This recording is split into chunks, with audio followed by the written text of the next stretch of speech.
hotel room for a bit of privacy. They need to set up and test their equipment before they can put their next high-tech scam into action. With just a standard laptop and a wireless network card, they'll be examining the most anonymous and audacious way hustlers can steal our most valuable information: our credit card details. This is the Wi-Fi scam. The Wi-Fi hustle is one that's fast growing in Triumph. The basic scam is a hustler can hijack a network and make it seem as if it's a different network. So for example, you have a cafe that's offering a Wi-Fi service.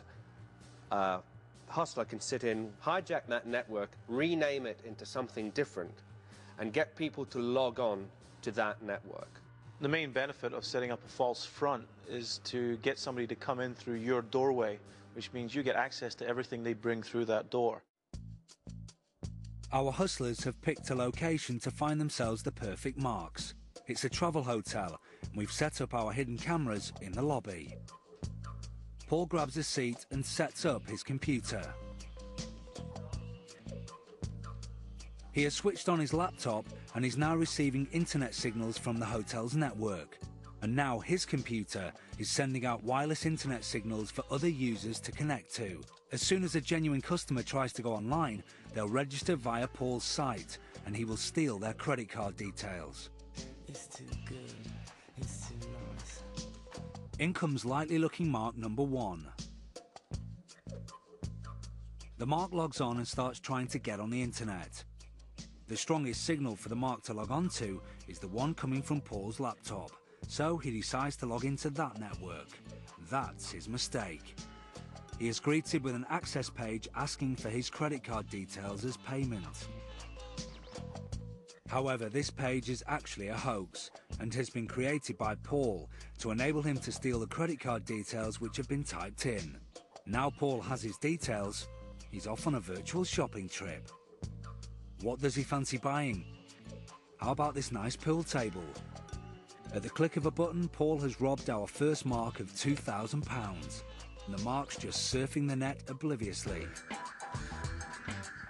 Mark number 2 has now been targeted.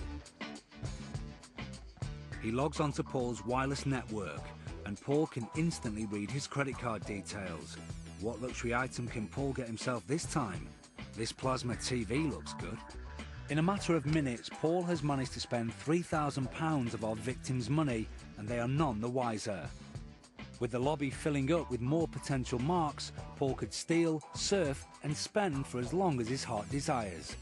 It seems like such an easy scam to become a victim of, but how can it be avoided? The simplest thing, the most important thing to remember is find out about what you're going to connect to. If you're in a hotel, all you do is you go and ask at the hotel, do you have an access point? How do I know this is your access point? And then when you connect to it, you make sure it does look like the hotel's access point. Personally, I go and find a fixed network point and plug into it. Or, if I was very, very certain that it was safe, because I'd spoken to hotel staff, then I would use it. But I always be very careful. Vary the level of paranoia according to what you're going to do. I would never ever send sensitive information, such as credit card transactions, over wireless. It's not safe.